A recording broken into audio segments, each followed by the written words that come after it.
Vamos a pasar ya a la última parte. Como han visto, ayer les dije que íbamos a tener al Dream Team de los organismos multilaterales y creo que así ha sido. Muchas gracias a todos ustedes por su participación.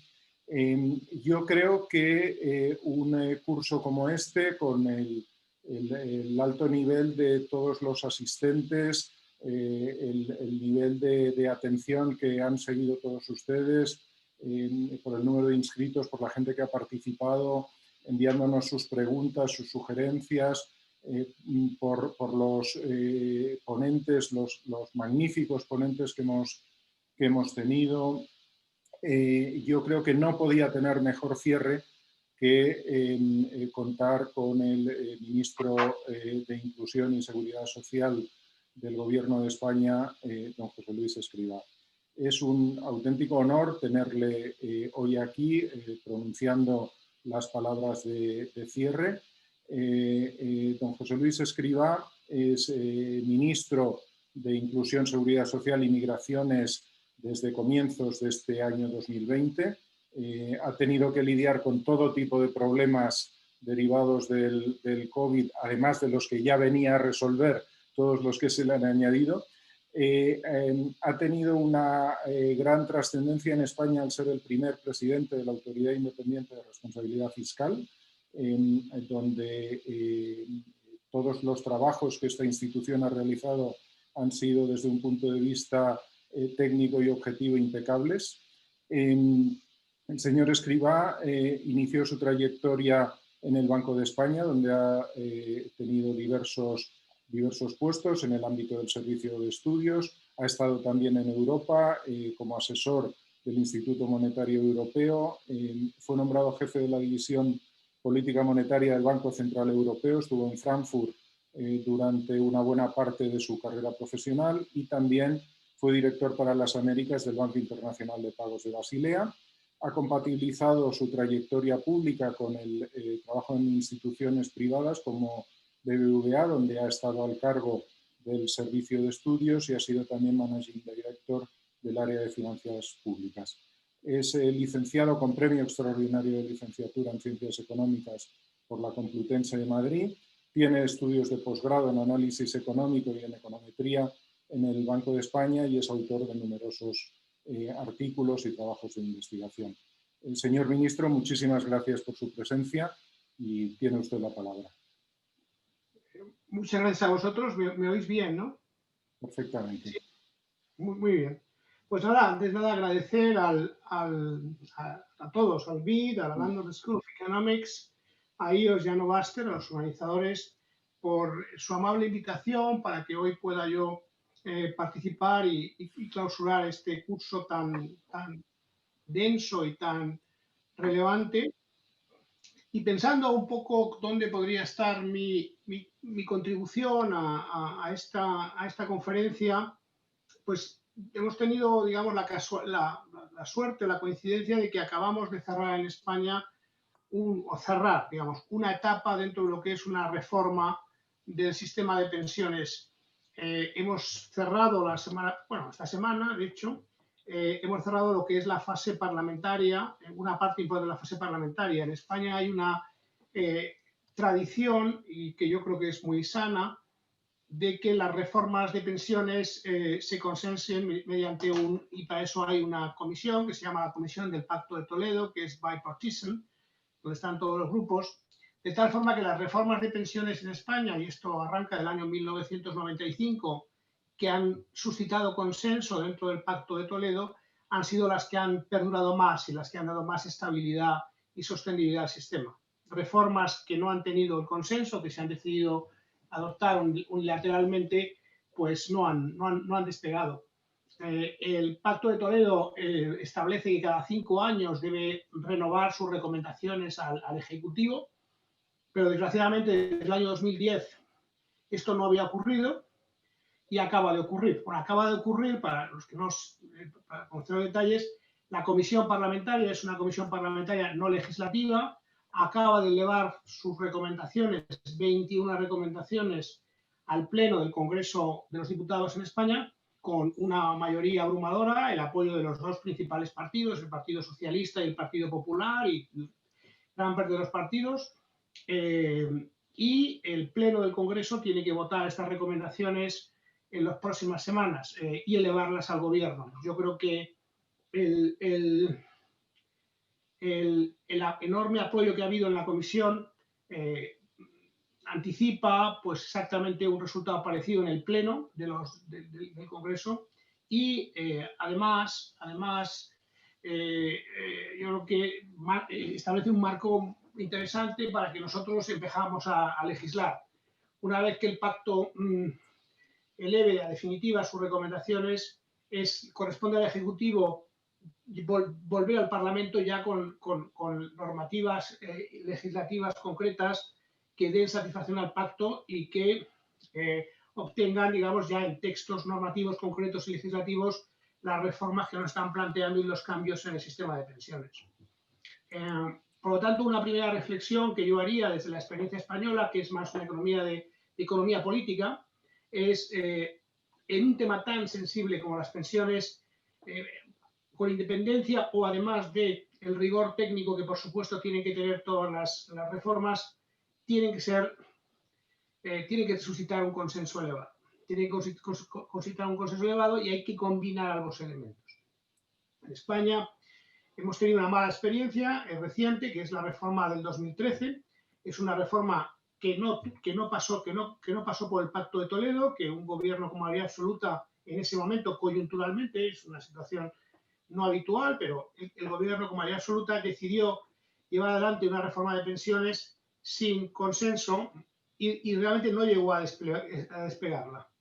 En cuanto perdió 2 años después la mayoría, ese mismo gobierno dejó de implementar cuando realmente empezaba a tener sentido la aplicación de la reforma, porque no tenía este consenso. Esa es una primera reflexión de la reforma del 2013, que es la reforma del IRP, del índice de revalorización de las pensiones, que no ha llegado, como decía, a tener prácticamente efecto en España. Y además yo creo que esa reforma del 13, y eso me llevaría quizá a una segunda reflexión, también adolecía de problemas, digamos, de economía política y de factibilidad. Yo creo que mientras en España, y no solamente en España, en otros sitios, las reformas que son graduales, que son cambios paramétricos que se van desplegando progresivamente en el tiempo, terminan siendo más aceptables y tienen mayor capacidad de perdurar en el tiempo, reformas bruscas y que sobre todo impactan de una forma muy clara sobre el nivel de pensiones de los pensionistas ya establecidos, pues desencadena un rechazo muy grande. La reforma del 2013 era una reforma de estas características, donde en el diseño de estabilización a medio plazo del sistema de pensiones, digamos, del gasto a largo plazo, a medio y largo plazo del sistema de pensiones, descansaba en un ajuste no sobre las carreras profesionales de todos los futuros pensionistas en periodos largos, sino que el ajuste todo se producía sobre los pensionistas los pensionistas ya recibiendo pensión, ya en edad de jubilación.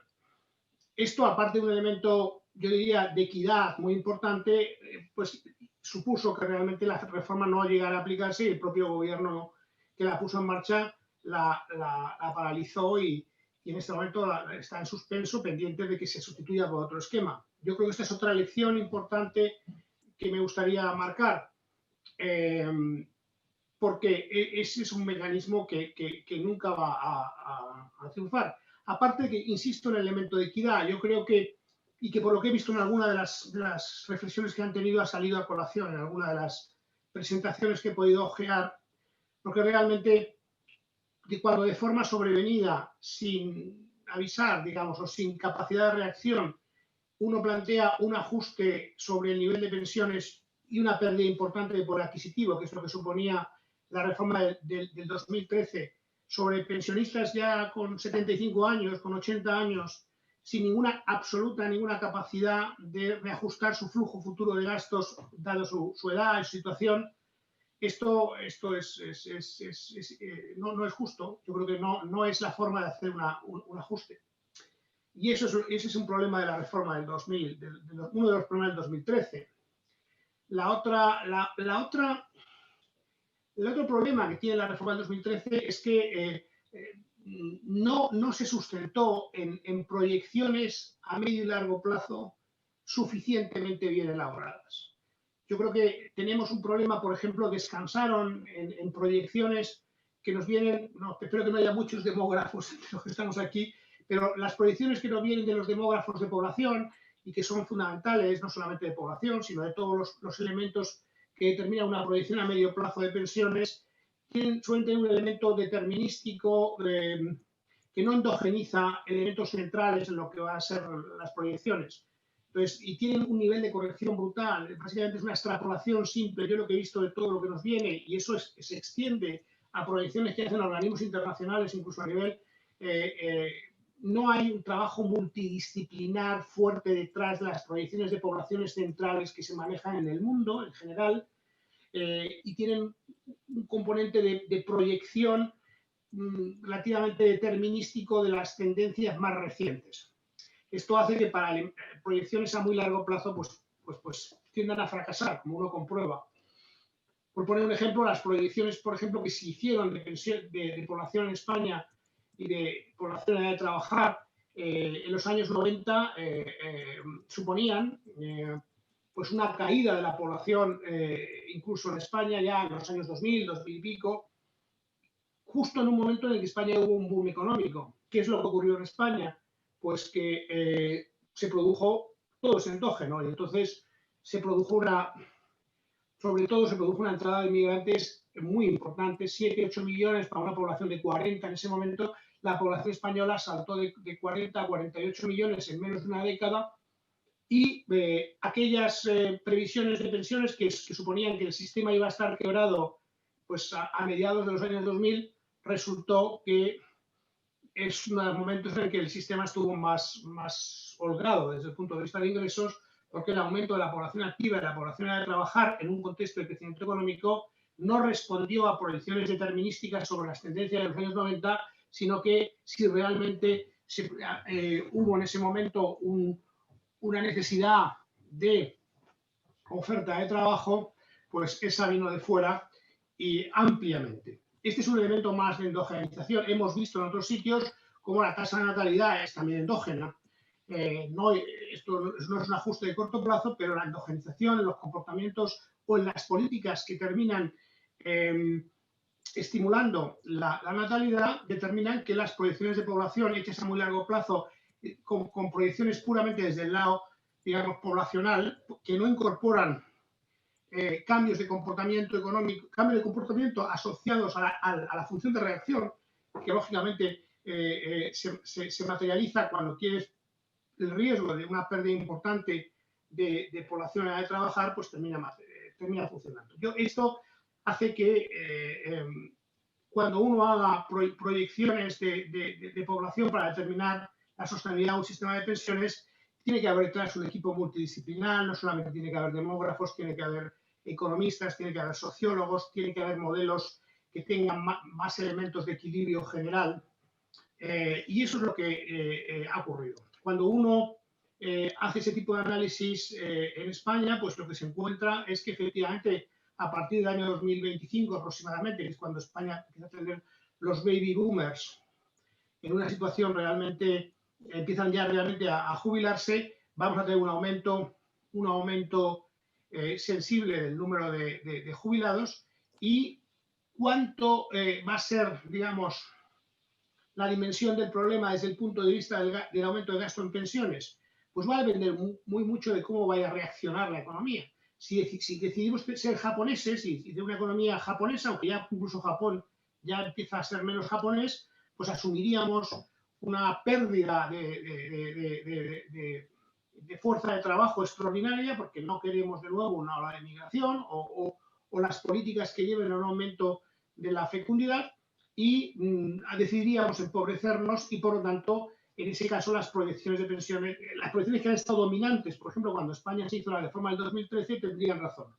Si uno piensa que en el mundo que vivimos, en el mundo occidental, la sociedad no está dispuesta a empobrecerse y mantener su estado de bienestar con políticas que aumenten la fuerza de trabajo por distintos caminos, pues el problema, siendo severo, es mucho menos severo. ¿Cuál es la dimensión de la severidad? Pues de ser pesimista y suponer que el gasto en pensiones en España, que hoy está en torno al 12% del PIB, puede llegar al 20%, al 15%. Pero claro, obviamente, o al 14%, el 15%. Obviamente, lo que uno tiene que hacer, lo que tiene que hacer hoy para reformar un sistema de pensiones es diametralmente opuesto si el problema es de 10 puntos del PIB, o de 8 puntos del PIB, o de 3 puntos del PIB. Por lo tanto, hay que aplicar bien la incertidumbre que uno plantea en una situación de este tipo. ¿Qué es lo que hemos hecho nosotros? Cuando digo nosotros, decimos el conjunto de fuerzas políticas con el apoyo técnico que se le ha dado al Pacto de Toledo. Es aquilatar esa proyección y pensar que lo lógico es que España tenga un problema significativo de medio plazo de pensiones, pero probablemente no de una dimensión tan enorme como la que los doomsayers en algún momento nos dijeron, como dijeron en los 90, o nos dijeron al principio de la década pasada, la década cuarta. Ahí está. Entonces, el problema puede estar en 4 puntos.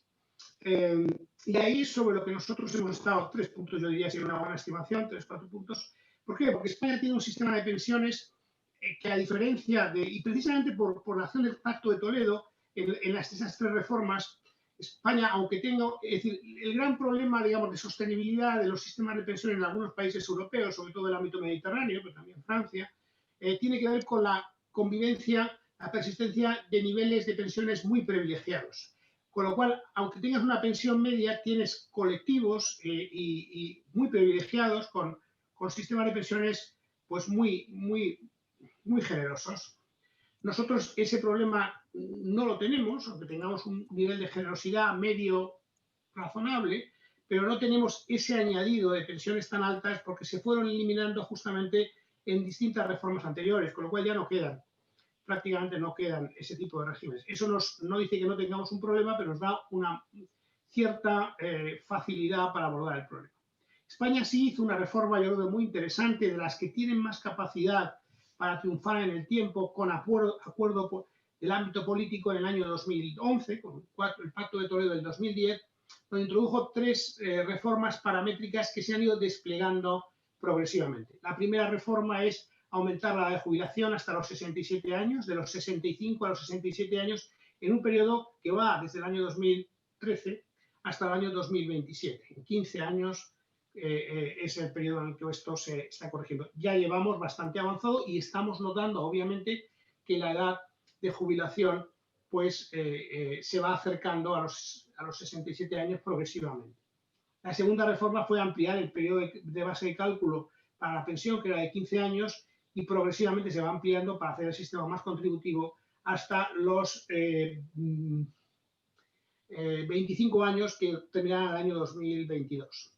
Y finalmente se hicieron ajustes sobre algunos privilegios, digamos, sistemas privilegiados en lo que es la jubilación anticipada en determinadas condiciones. Bien, en este contexto, nosotros, ¿qué es lo que hemos hecho en esta reforma del Pacto de Toledo? Bueno, pues estamos viendo exactamente qué reformas paramétricas adicionales podemos introducir para intentar mitigar este problema de 3,5 puntos que tenemos a medio plazo y sobre dónde podemos todavía incidir. Primera cuestión que ha acordado, que nos recomienda el Pacto de Toledo al Gobierno, o que nos va a recomendar en los próximos días, estamos todavía en estación intermedia, tiene que ver fundamentalmente con la edad efectiva de jubilación. Aunque España ya tiene 67 años como edad efectiva de jubilación, y entre 65 y 67 para personas que tienen un historial laboral muy largo, pero al menos 65, nos queda todavía un sistema de jubilaciones voluntarias anticipadas que tiene algunos problemas de diseño, sobre todo tiene algunos niveles de regresividad. Estamos viendo en los últimos años un número significativo de jubilaciones voluntarias antes de los 65 años y sobre eso vamos a operar. Vamos a modificar el sistema para hacerlo más desincentivador todavía de lo que es. No es suficientemente desincentivador la capacidad que tienen algunas personas de jubilarse antes de los 65 años. Esta es la primera reforma que nos recomienda el Pacto de Toledo y que en los próximos meses llevaremos al Parlamento con una reforma de la Ley General de Seguridad Social. El segundo elemento tiene que ver seguir avanzando en el periodo de cómputo, que en el año 2022 se va a quedar en 25 años. Vamos a extenderlo todavía más hasta un periodo más largo y vamos a aprovechar también para, al extenderlo más allá de 25 años, considerar algunas situaciones de inequidad, de historiales extraordinariamente largos que realmente probablemente en este momento tengan una penalización en el sistema y podamos permitir que personas que justamente de esas características, tenemos que hacer los cálculos actuariales muy precisos, aquí hay que ser muy quirúrgico para ver exactamente qué personas en un momento determinado puedan llevar a tener un sistema que permita que algunos años malos que han tenido puedan eliminarse del periodo de cómputo y hacerlo compatible con el caso cuando tengan realmente historiales muy largos. Ese es otro elemento en el que estamos trabajando y haciendo los cálculos actuariales y de sensibilidad correspondientes, y ese es un elemento importante. Más cosas. Si nos queda algo en el sistema español donde hay, sí que puede haber un subsidio cruzado indirecto que tiene que ver con la situación de los trabajadores autónomos. Los trabajadores por cuenta propia, donde la determinación de sus ingresos es más volátil, tienen la posibilidad de elegir ellos el periodo, por qué cotizan, cómo cotizan. Esa capacidad de elección les da cierta capacidad de arbitraje en el tiempo y lo que hemos visto es que hay un cierto subsidio crucido en el sistema. Esto lo vamos a eliminar. Tenemos que negociar luego las asociaciones representantes, pero ya nos hemos reunido con ellas y ya saben lo que queremos hacer y queremos irnos a un modelo donde también los autónomos como los asalariados paguen en función de sus ingresos reales. Esto también va a tener un elemento correctivo sobre el sistema. Otro elemento, y ya casi todos los que estamos planteando, otro elemento en lo que estamos trabajando, en España en su momento se hizo una reforma dentro del sistema para, digamos, premiar el tener hijos, de forma que aquellas mujeres que habían tenido hijos podían tener un complemento adicional de pensión.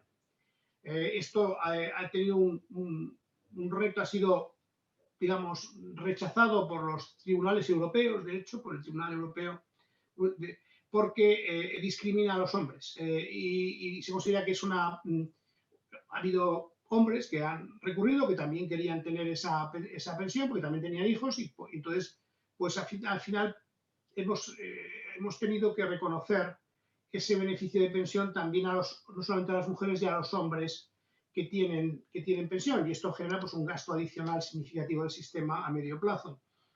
Lo que estamos haciendo es intentar reformar esto para volver a la idea genuina porque probablemente lo que haya detrás, lo que realmente tenemos que intentar es solucionar aquí un problema de gap, de brecha de género de pensiones, asociada fundamentalmente al hecho de que las mujeres en los periodos, sobre todo las mujeres, en los periodos posteriores a tener hijos, tienen huecos laborales y dejan el mercado de trabajo porque tienen que cuidar a los niños, ¿no? A sus hijos. Lo que vamos a hacer es un sistema por el cual la penalización, digamos, el beneficio en términos de pensión adicional no va a estar no va a estar asociado a ser mujer, sino a tener un hueco laboral de determinadas características, estar fuera del mercado de trabajo o haber reducido la jornada laboral justo en los años posteriores a haber sido madre o padre, en el sentido de que aquí tampoco, y ahí por eso eliminamos el problema que nos está generando un coste elevado, eliminamos el problema, digamos, de ser el tema que vuelva a los tribunales por un problema de discriminación frente a los hombres, pero puede haber hombres que también, efectivamente, en los años posteriores a ser padres, pues dejaban el mercado laboral, con lo cual esto no solamente tiene por qué beneficiar a las mujeres, sino que el hecho objetivo que vamos a determinar son los huecos en los historiales laborales en ese momento. Esta es otra reforma. Finalmente, España tiene un problema y es que tiene junto al pilar obligatorio dentro de un sistema de reparto, existe, digamos, unos sistemas complementarios de pensiones mediante fondos de pensiones individuales o colectivos de capitalización voluntaria, pues que no han tenido mucho éxito. La razón por la que no han tenido mucho éxito, y además un estudio reciente de la Autoridad Independiente de Responsabilidad Fiscal ha comprobado que no han servido. Los beneficios fiscales, que en España son importantes para este tipo de fondos, no han servido para expandir el ahorro, ni el ahorro a largo plazo, ni ningún tipo de ahorro, sino que han servido para un cambio simplemente en la forma de materializar ese ahorro a través de distintos instrumentos financieros.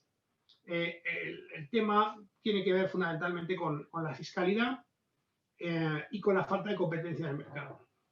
El sistema se ha decantado extraordinariamente hasta fondos individuales de pensiones, cuyos los intermediarios financieros pues tienen una comisión media de 1,5 puntos, que es altísima para cualquier estándar que uno establezca, sobre todo para fondos simples de financiación, digamos, fondos de pensiones simples. Y además, pues, los instrumentos, digamos, fondos de inversión voluntarios colectivos están poco desarrollados en España por distintas razones de tradición, excepto en el País Vasco. Y quizá porque la estructura de las empresas, el que no se ha manejado mucho a través de la financiación colectiva, y tienen mucho menos desarrollo, pero son fondos con claramente más alta rentabilidad y con costes mucho más moderados. Lo que pretendemos es que se mueva el sistema hacia planes colectivos de pensiones, y para ello hemos tomado varias decisiones. Por un lado, la fiscalidad, en términos de exoneraciones fiscales, la hemos reducido extraordinariamente. Cuando digo la hemos reducido, esto está en los presupuestos generales del Estado que el Gobierno presentó al Parlamento el martes. Hemos reducido sensiblemente la posibilidad de gravarse en planes individuales y hemos ampliado considerablemente la de planes colectivos. Al mismo tiempo, el Gobierno, el ministerio que yo presido, va a sponsorizar un fondo al estilo Nest, por así decirlo, del Reino Unido, donde vamos a posibilitar el que aquellos agentes económicos que no tienen la posibilidad de canalizar su ahorro a través de fondos colectivos lo hagan a través de fondos, este fondo público, que va a estar simplemente sponsorizado por nosotros, pero que vamos a establecer condiciones de inversión y de coste y vamos a licitar para que lo gestione quien quiera. Es una forma de introducir, por una parte, competencia en el sistema, un sistema que no es muy competitivo y está muy atomizado, y por otro lado, propiciar y dar opciones de planes colectivos a pequeñas y medianas empresas, trabajadores por cuenta propia, incluso funcionarios que no tienen la posibilidad de acceder a uno de los fondos existentes. Con esto, sin ser exhaustivo, le estoy dando algunas pinceladas de lo que pretendemos hacer. Por volver al tema del principio, pensamos que con todas estas medidas, se me ha olvidado una, que voy a dejar para el final, con estas medidas podemos ayudar a mitigar gran parte del aumento del gasto en ausencia de todas estas decisiones, de esos 3,5 puntos de gasto mayor hasta el año 2048, 2050, que tienen los máximos. Yo creo que podríamos mitigar 2/3 aproximadamente de ese aumento del gasto, 2 puntos y pico, y la verdad es que el problema ya pues tiene una magnitud mucho más manejable que podemos ir observando progresivamente. Yo diría que pues, se daría una medida que me parece interesante, que tiene que ver mucho con, también con lo que uno ve en el funcionamiento de los planes estos sponsorizados, donde existe el auto-enrollment y donde generas, digamos, un empuje, un nudge para fomentar el ahorro en aquellos que realmente tienen una mayor, les cuesta más ahorrar desde una perspectiva de largo plazo, pero realmente les ayudas a que canalicen de esa forma el ahorro. Tiene que ver con la demora en la edad de jubilación. En España, en principio, uno puede jubilarse cuando quiera, es decir, entre 65 y 67 años, digamos, la edad normal de jubilación es 67 años, o lo será a partir del año 2027, ahora estamos en algo menos, entonces 66, ahora mismo 66, irá transitando hasta 67 años, uno puede jubilarse más tarde, perfectamente, pero España es un país que tiene muy pocos incentivos a la jubilación demorada. Es de los países de la OCDE con menos incentivos, claramente, y además los que tenemos ni siquiera los difundimos suficientemente y la gente no los conoce, y tenemos un nivel muy escaso de personas que se jubilan después de los 67 y tenemos la sensación que tenemos posibilidades de propiciar mucho más de estas jubilaciones demoradas si hacemos las cosas de una forma distinta como lo hemos estado haciendo hasta el momento. Por lo tanto, vamos a establecer normas nuevas de jubilación demorada. Estamos trabajando con algunos investigadores, hemos hecho encuestas para ver las preferencias de estas personas y yo creo que ahí también las pistas que nos dan desde el Behavioral Economics nos pueden ayudar a establecer mecanismos que empujen a jubilación retrasada, por ejemplo, probablemente a diferencia de los modelos más habituales de propiciar, digamos, aumentar un poquito la pensión en toda la vida del pensionista, probablemente jugando más con Landsat, cantidades, digamos, cantidades de una vez y para siempre en un primer momento que pueden resultar más atractivas y pueden tener más sentido de un patrón de gasto intertemporal para una persona de esa edad, pero que actualmente pues, los números salen muy bien. Estamos trabajando en ese sentido, también eso debería ayudar a que la edad efectiva de jubilación pues, se vaya extendiendo y hacer el sistema más sostenible. Todas estas reformas paramétricas en las que estamos trabajando pensamos que pueden tener un efecto mitigador del gasto público a medio plazo de algo más de 2 puntos y pico, 2 puntos y medio, que es una parte significativa del problema que tenemos que abordar hacia adelante. Al mismo tiempo, tengo que decir que el sistema actual del IRP, que establecía que había roto cualquier indexación de las pensiones y que simplemente lo vinculaba, había un mínimo del 0,25, pero lo vinculaba a una corrección muy rápida y sostenida del desequilibrio financiero que pudiera haber en la seguridad social y que llevaba a, en determinados escenarios, desvalorizaciones muy rápidas y violentas del poder adquisitivo de las pensiones, lo hemos corregido y vamos a pasar a un sistema de indexación de pensiones a medio plazo que nos parece que es lo que para este tipo de personas es lo que es justo y tiene sentido y además se puede pagar si lo haces bien, ¿no? Se puede sostener en un contexto general. No sé, me he extendido más quizá de lo previsto explicándoles un poco la reforma. Podríamos haber entrado en temas más conceptuales o más, no sé, más de economics en general, pero me parecía que dada la actualidad de lo que hemos hecho nosotros hasta ahora, que se haya aprobado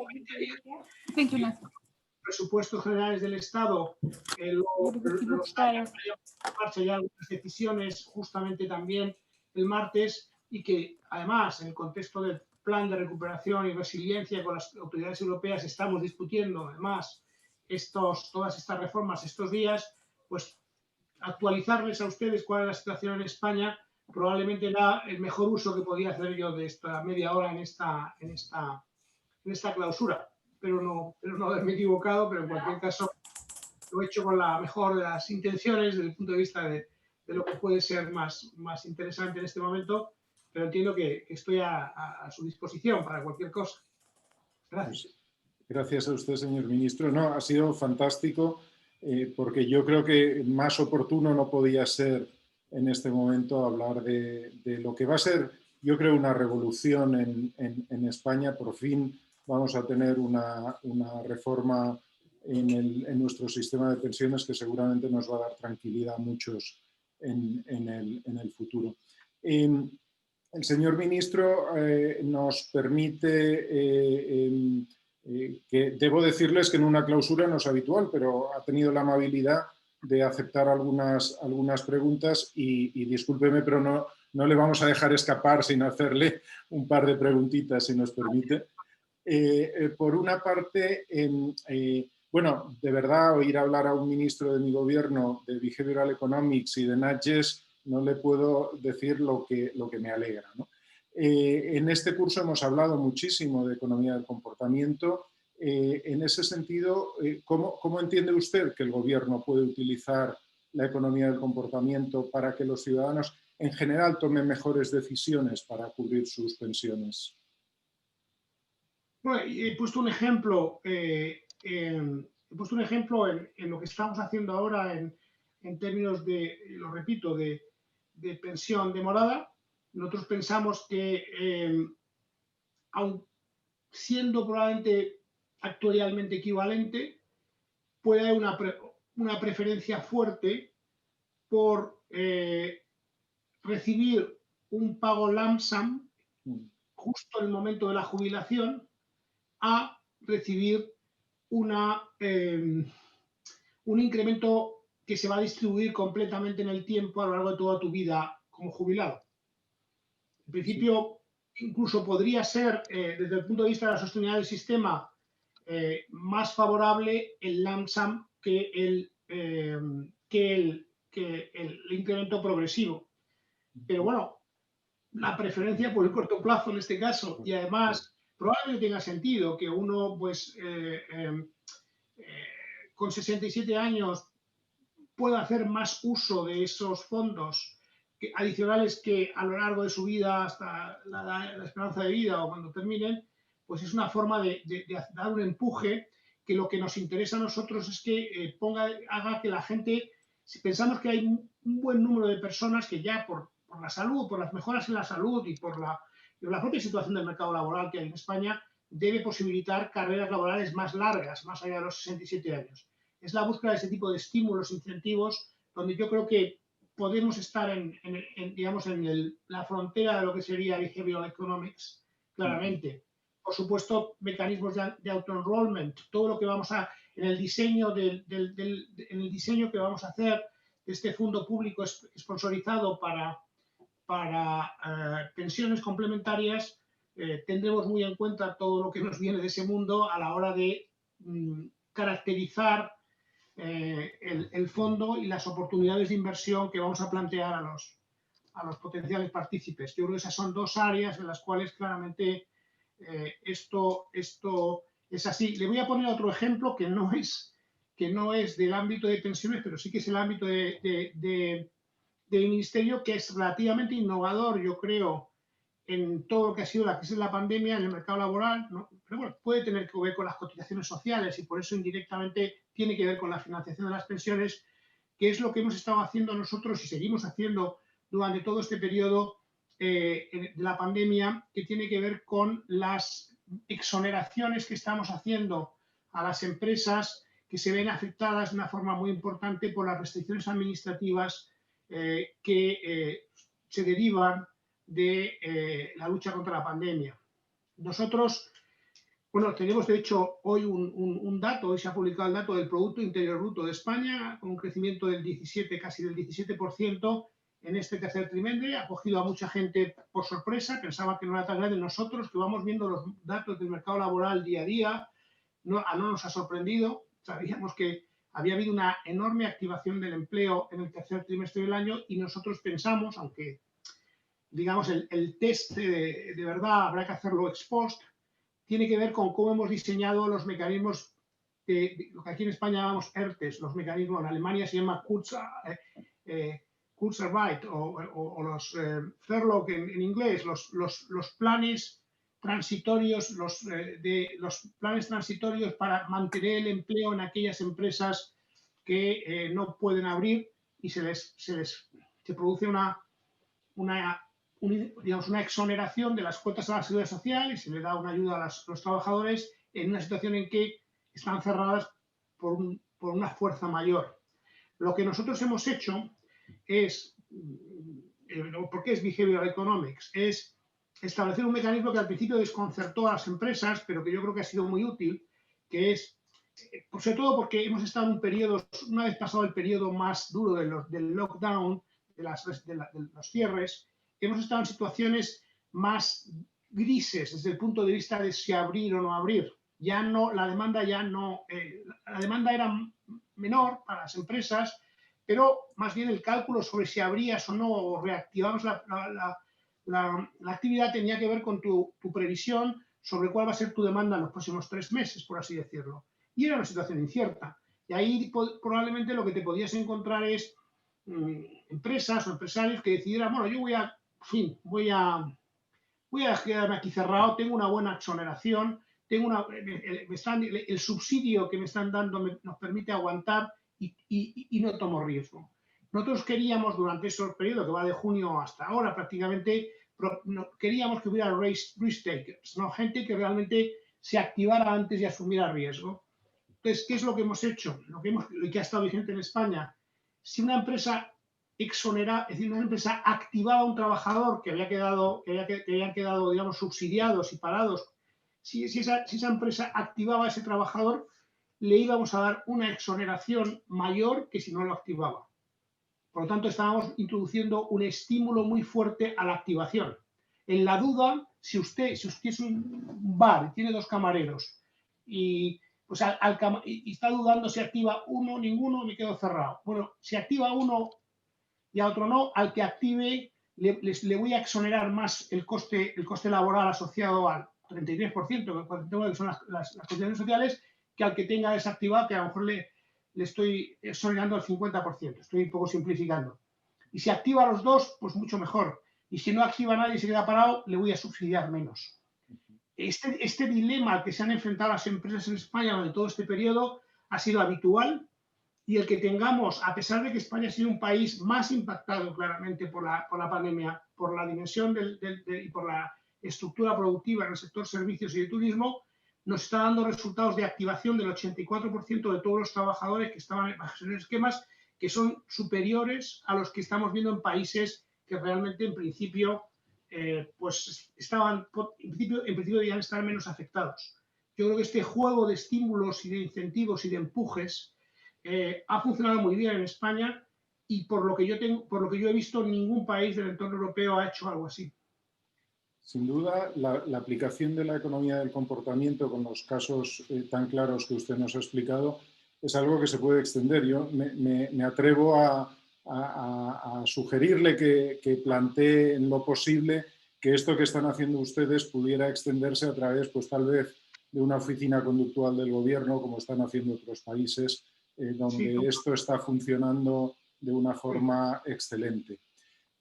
Permítame una sola pregunta más, no quiero quitarle más tiempo a usted, pero tenemos muchísimos asistentes de América Latina y Caribe, en los cuales se están produciendo procesos de reforma también urgentes porque la pandemia también ha afectado, y porque sabe usted que hay buena parte de los países que tienen modelos diferentes, que hicieron reformas estructurales, tienen modelos diferentes a los modelos que podemos tener básicos en Europa desde hace ya muchos años. Y estos procesos de reforma no siempre se hacen concertados con los agentes sociales. ¿Qué nos podría explicar usted? ¿Qué sensaciones, qué perspectiva tiene usted de lo importante que pueda llegar a ser el pacto social para desarrollar unas reformas que sean sostenibles en el tiempo? bien, es verdad, se me ha olvidado decir que en España el Pacto de Toledo tiene una dimensión también con los agentes sociales, con los que nos estamos reuniendo en paralelo.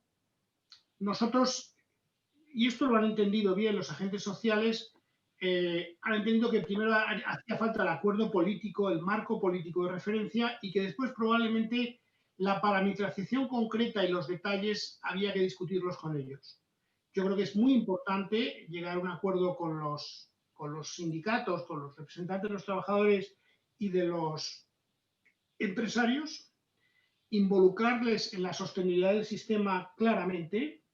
Y yo creo que lo que hay ahí hay que hacer un ejercicio de pedagogía, hay que ser muy riguroso en los cálculos, hay que compartir con ellos muchísima información, tienen que entender, y yo creo que ahí a veces, quizá nosotros en el pasado, me da la sensación, y es una autocrítica para el gobierno o gobiernos anteriores, yo he visto que han optado, digamos, porque a veces cuando uno tiene que poner encima de la mesa datos de proyecciones de pensiones, pues pone de manifiesto la existencia de un reto y de un problema. Existe a veces la tendencia, es preferible que no me lo haga un organismo internacional, que no ponga los números, sino que los ponga yo encima de la mesa, que los ponga el propio gobierno, que lo haga además con transparencia y con detalle, porque no hay nadie mejor que, de verdad, que las propias instituciones de la Seguridad Social, con sus bases de datos, con todos y sus capacidades actuariales para hacer los cálculos con más precisión.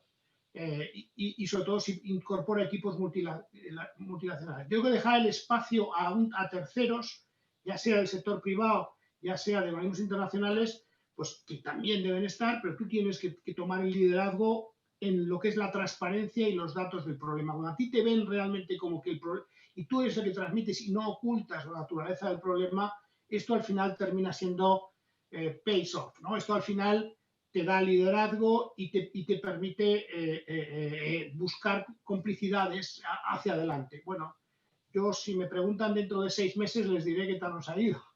Pero yo he tenido ya una reunión hace 10 días con los presidentes de los secretarios generales de los principales sindicatos y de las patronales en España, y la reunión no fue mal como punto de partida. No fue mal. Iniciamos una mesa técnica las próximas semanas. Tenemos otra en paralelo con los trabajadores por cuenta propia, que tienen sus propios representantes. Y yo creo que el diálogo es muy importante, pero yo creo que también hace falta que tú lideres, que el gobierno lidere el debate, poniendo encima de la mesa las opciones técnicas mejores, más justas y que generan mayores equilibrios. Perfecto. Pues muchísimas gracias, señor ministro. No tenemos más tiempo. Le agradecemos enormemente la amabilidad que ha tenido de compartir con nosotros y con los más de 1.200 inscritos que han estado en este programa a lo largo de todo el mundo. Quiero terminar el programa dándoles las gracias primero a todos ustedes, los que han estado ahí detrás de la pantalla durante toda esta semana, atendiéndonos, escuchando, preguntando, sugiriendo. Muchísimas gracias. Quiero dar las gracias a Dimensional y a Zebra, que nos han estado apoyando también para el buen desarrollo del programa. Quiero indudablemente darle las gracias al maravilloso equipo que ha estado trabajando por parte del BID, por parte de AIO, por parte de un equipo en el cual hubiera sido absolutamente imposible organizar todo esto. Han estado trabajando con alegría. Nos hemos divertido mucho y yo creo que eso se nota en el buen ambiente de trabajo y espero que ustedes lo hayan percibido así. Por último, 3 mensajes muy rápidos para todos ustedes. El primero, en los próximos días les llegará una encuesta. Les agradeceríamos que contesten para ver qué cosas tenemos que mejorar, porque pensamos seguir dándoles la lata en años futuros. En segundo lugar, decirles también que todos los participantes van a recibir una insignia digital, que es una especie de certificado, es lo que los tiempos del COVID nos traen, ¿no? No hay certificados como tal, pero hay insignias digitales. Todos ustedes las recibirán. No hace falta que nos pregunten ahora cuándo, porque tardaremos unos días. No se preocupen, lo recibirán en su correo. Y también a lo largo de la próxima semana vamos a tener las grabaciones y las presentaciones colgadas en la página web del curso. En ese link que ahora no funciona, donde los lleva inscripciones, en ese link no se preocupen que en unos días estarán las grabaciones y las presentaciones. Lo dicho, muchísimas gracias a todos nuestros ponentes. Señor ministro, de nuevo, muchas gracias. Y a todos ustedes, see you next year. Thank you very much.